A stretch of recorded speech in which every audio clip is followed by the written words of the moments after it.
안녕하세요. 자치분권대학의 박태원 교수입니다. 오늘 강의는 우리 마을에도 다가온 제4차 산업혁명에 관한 강의 내용이 되겠고요. 아마 여러분들 4차 산업혁명 하면 굉장히 낯설게 느껴지기도 하고 또 매스미디어나 방송에서 나오는 좀 낯선 단어라고 생각할 수 있겠는데요. 오늘은 좀 시민의 관점으로, 주민 참여의 관점으로, 또 자치분권의 관점으로 우리가 어떻게 이해하고 활용할 수 있을지 실용적인 측면을 좀 찾아볼 수 있는 강의를 여러분과 함께 하도록 하겠습니다.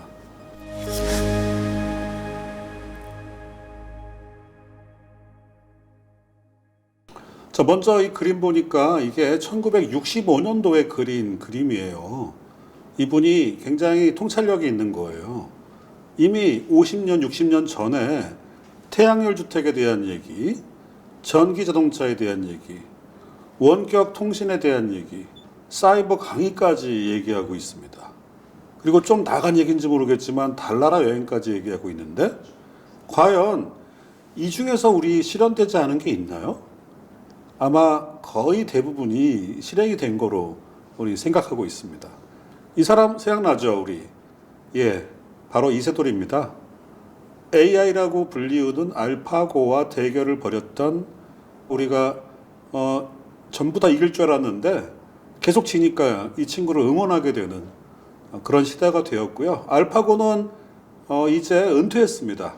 AI가 더 많은 딥러닝을 스스로 하면서 인간이 하는 바둑의 세계를 넘어가게 되었다는 거죠. 그래서 AI가 우리를 구원할지 아니면 우리를 지배할지 이 부분도 제4차 산업혁명에서는 매우 중요한 주제가 될 거라고 보고요. 또 어떤 분들이 이런 말 합니다. 로봇이 우리의 일자리를 빼앗아 갈 것이다 라고요. 아마 이 부분은 대량 생산 시대에서 로봇이 갖는 양면의 날이, 양면의 검이 될 가능성이 매우 높고요. 아마 이 부분은 자율주행과 함께 우리 사회를 급격히 변화시킬 거고요. 긍정적인 미래가 될지 부정적인 미래가 될지에 대해서 생각해 볼 주제라고 생각합니다. 또 하나는 우리가 변화의 어떤 소용돌이 속에 수년을 보냈어요. 그 핵심은 코로나 팬데믹입니다. 근데 부정적인 것만 있는 것은 아니었습니다. 인간이 오염시켰던 지구가 쉴 수 있는 시간이 되었다라고 주장하는 사람도 있고요. 또 하나는 우리가 생각지도 않았던 미래에 쓸 수 있는 기술들을 너무나 자연스럽게 구사하는 저도 회의가 너무 많았거든요. 또 강의도 많았어요. 근데 그거를 줌이라고 하는 원격 강의를 통해서 처음에 너무 낯설어가지고 너무 힘들어 그렇게 생각했지만 오히려 여기에 적응되면서 이제 거리가 좀 먼 회의는 줌으로 해결하게 되고 학생들도 이 원격 강의가 갖는 장점을 일상적으로 쓰고 있는 시대가 되었어요. 그리고 메타버스. 그게 바로 뭐냐면 자신과 유사한 아바타를 전자환경 속에 집어넣음으로써 자신은 들어가지 못하지만 또 다른 아바타가 자유롭게 자신을 대신해서 공간과 시간에 대한 한계를 뛰어넘는 새로운 존재로 태어나는 가상의 공간을 말하는 겁니다. 사실은 가상의 공간인데 행동은 실제 자신의 행동과 같은 거예요. 아마 메타버스가 더 성장하게 되면 우리 공간적으로 한정되어 있는 쇼핑몰이나 아니면 학교나 또는 아마 여러분들이 회의를 하게 되는 회의 장소를 메타버스로 하게 되면 주민자치에 대한 분권적 실현에 아주 획기적인 획을 그을 가능성도 매우 높습니다. 이 부분이 매우 중요한 거죠. 그러니까 이거에 관심을 갖고 있는 다양한 비즈니스에서 메타버스에 대한 어떤 관심과 투자가 급속히 진행되고 있는 겁니다. 세상을 바꿀 때 크게 움직이는 바퀴가 뭐냐? 패러다임이라고 불러요. 그 바퀴가 조금 작은 게 트렌드예요. 사장님들은 보통 패러다임을 읽고요. 우리 과장님, 부장님들은 트렌드를 읽어요. 따라서 세계가 어떻게 바뀌고 변해가는지에 대해서 예의주시해야 할 필요가 있습니다. 그 중에서 제일 중요한 것 중에 하나가 뭐냐? 기술적 변화가 가장 중요한 부분이다라고 하는 부분을 여러분에게 말씀드리면서 다음 단계 넘어가겠습니다.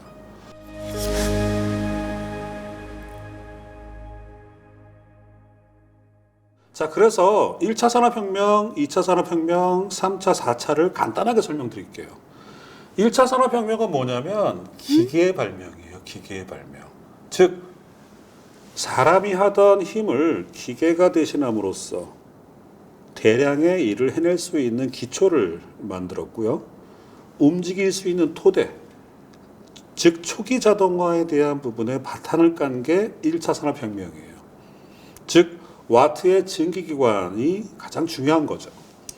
자, 2차 산업혁명은 뭐냐면 그 1차 산업혁명 위에 좀 더 대량 생산을 할 수 있는 시스템을 갖춘 거예요. 포디즘이라고 아시죠, 여러분? 자동차를 조립하는 거. 자, 그러니까 어때요? 효율이 증가했죠?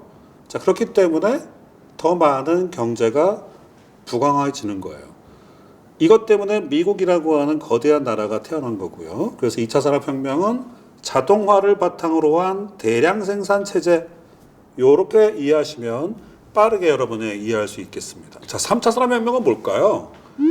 기계 플러스 알파예요. 그게 뭐냐? 반도체, 디지털이라고 하는 정보화, 그리고 퍼스널 컴퓨터라고 하는 것이 생기면서 드디어 기계와 사람의 연결이 되고요. 힘을 대체하던 기계가 사람의 연산작용과 같은 정신적 활동도 일부 대체하는 시기까지 도래한 것이에요. 여기까지는 인간의 아주 뛰어난 창조력을 컴퓨터가 넘볼 수는 없었어요. 우리를 도와주는 것이었죠. 하지만 4차 산업혁명이 되면서부터는 좀 달라집니다. 자동화의 연결이 극대화되어서 시간과 공간에 대한 부분에 격차가 거의 없어지게 되고요. 그리고 산업의 중요한 도구로서 작동되어지는 AI, 인공지능이라든가 또는 IoT와 같은 것들이 다양한 인간이 할 수 없는 영역을 넘어서는 역할까지 하게 되고 마치 이세돌을 위협했던 그리고 이세돌을 패배시켰던 AI의 능력이 우리 사회에 침투되는 그런 상황이 바로 4차 산업혁명에 대한 부분과 연동된 것입니다. 무인공장 같은 것들. 그래서 아디다스 같은 거는 중국에 사실 많은 공장을 세웠었어요. 자, 그런데 제4차 산업혁명이 되면서 무인공장 체제가 완성되니까 다 독일로 돌아갔어요. 왜요? 중국에 좋은 일을 할 필요가 없다라는 거죠. BMW나 벤츠 다 사람이 만드는 거로 보이시죠? 그렇지 않습니다. 벤츠와 BMW는 공장 자동화에 의해서 대거 생산됩니다. 그리고 전 세계에 있는 수요를 바로바로 연결해서 오늘의 생산량을 자동화된 시스템이 감지해서 온디맨드라고 보통 부릅니다. 온디맨드. 생산량에 대한 공급을 바로바로 할 수 있는 거죠. 또 어떻습니까? 기계는 24시간 일할 수 있죠. 그래서 바로 4차 산업혁명은 인간의 육체 노동에 대한 고통을 해방시키긴 했으나 인간이 하는 능력을 훨씬 뛰어넘는 역할로까지 진화되는 그런 과정으로 산업구조를 변화시켰다라는 거예요. 사람의 노동을 기계가 대신한 건 1차. 인류의 노동을 대량 생산이 대신한 건 2차. 개인의 사고를 컴퓨터가 대신한 게 3차. 중요한 건 인류의 사고, 우리 집단지성이라고 부르잖아요. 그것을 인공지능이 대신하는 시대가 4차 산업혁명이라고 하는 부분으로 인문 사회적 관점에 철학적 의미로 분석하는 분도 있습니다. 핵심 키워드 한번 말씀드릴게요. 4차 산업혁명이 뭐라고 정의될까요? 라고 말하면 여러분 말하기 힘들잖아요. 그때 딱 세 가지만 이해하시면 됩니다. 첫 번째가 뭐냐면 연결성이에요. 연결되어 있는 것들. 공정이 연결되어 있고 생산 라인이 연결되어 있죠. 그리고 그것들은 네트워크화되고 정보화로 연결되면서 인터넷, 그 이상의 것들로 묶이는 거죠. 두 번째는 지능화예요. 점점 갈수록 인류의 판단을 대신해 가고 있지 않습니까? 마지막은 자동화입니다. 여기에 초라는 단어만 더 붙이면 돼요. 초연결성, 초지능화, 초자동화입니다. 그리고 이 세 개로 이루어진 항공모함을 이끌어가는 구축함들이 필요하죠. 구축함들이 뭐냐? IoT, AI, 3D 프린팅, 나노 이런 기술 집약적인 것들이 붙으면서 전체적인 4차 산업혁명의 항공모함을 이끌어가는 그런 힘을 발휘하게 되는 겁니다. 다시 한번 초연결성, 초지능화, 초자동화라고 하는 이 부분이 4차 산업혁명의 중요한 핵심이다라는 것을 이해하시면 오늘 강의의 핵심을 여러분이 꿰뚫으셨다고 볼 수 있겠습니다.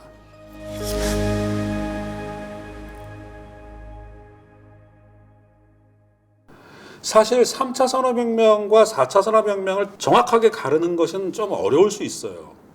왜냐하면 퍼스널 컴퓨터하고 좀 더 강력한 컴퓨터하고의 차이 정도 아니야 라고 주장하는 사람도 있거든요. 그래서 어떤 분들이 이런 말을 합니다. 즉 4차 산업혁명이라는 단어를 만들어냄으로써 새로운 산업의 동력을 한번 전 세계적으로 가져가고 싶은 거죠. 미국과 독일과 일본 그리고 중국이 주도하는 새로운 산업화의 어떤 고도화 과정 속에서의 세계 질서, 경제 질서 특히 이 부분을 좀 이해하실 필요가 분명히 있다. 저희 나라는 다행스럽게도 신성장 동력에 좀 그래도 앞장서가는 그룹에 포함되어 있다는 것은 다행스러운 일이라고 볼 수 있을 것 같습니다. 제4차 산업혁명이 어떤 기술들을 좀 가지고 있나 좀 살펴볼 필요가 있어요. 뭐가 있을 수 있을까요? 아까 말했던 AI가 있죠? AI는 어때요, 여러분들? 저는 요즘에 AI를 통해서 느끼는 게 고속도로에 가보면 느끼는 것 같아요. 과거에 있던 고속도로 톨게이트 다 사라졌습니다. 거기 있던 아주머니 분들 한 분도 발견이 안 돼요. 그리고 고속도로 휴게소 갔더니 로봇가 커피를 저한테 서비스 돈을 받겠다고 있더라고요. 자, 이런 것들은 뭘까요? 인류의 기본적인 노동과 그리고 가벼운 판매 행위들은 AI가 충분히 대체할 수 있는 기술이 있다라는 거고요. 또 하나는 뭐예요? 빅데이터 같은 것들이에요. 카카오톡으로 여러분들 항상 여러분이 가고자 하는 목적지를 찍죠? 그럼 어떻습니까? 예상 시간이 나오잖아요. 예상 시간이. 예상 시간이 나온다는 건 뭐냐면 시뮬레이션을 한다는 거예요. 그러니까 여러분께서는 추석 때 내려갈 때 가장 좋은 길이 뭔지를 옛날에 몰랐어요. 근데 이젠 빅데이터에 의한 IoT들이 통행량을 실시간으로 전해주면서 그래서 여러분 자동차에 옛날에 있던 과거의 내비게이션은 아무 쓸모가 없는 거죠. 이제 지금은 실시간으로 나오는 거에 의해서 의존할 수밖에 없습니다.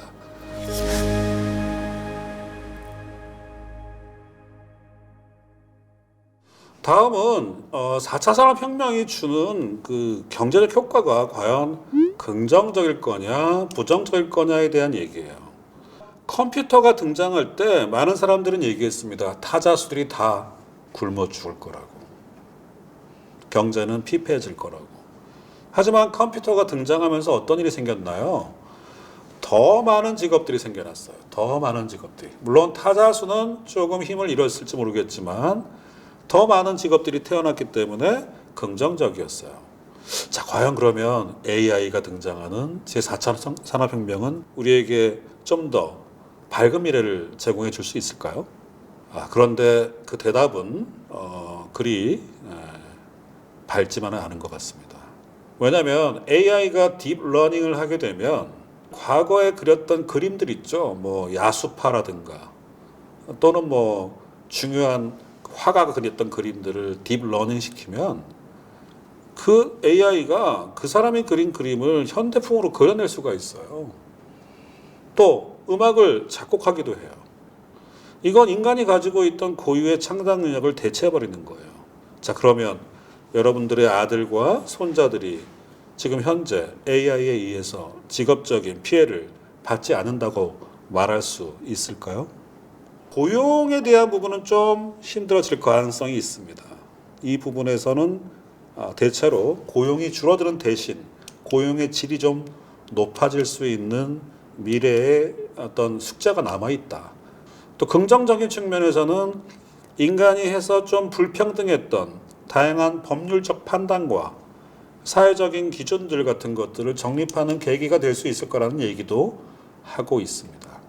이 부분에 대해서는 저도 좀 말씀드리기가 어렵고요. 다만 여러분들께서 여러분의 손자와 아들들에게 어떤 직업을 가지란 말은 하지 마세요. 왜냐하면 그 문제를 그들이 스스로 풀어갈 수 있는 것이 더 현명할 수 있고요. 그들이 오히려 변화의 중심, 주인공이 될 수 있기 때문에 오히려 저희같이 이미 세상을 살고 있는 분들의 관점으로는 조금 한계가 있을 가능성이 매우 높다, 이런 말씀을 드릴 수 있을 것 같습니다.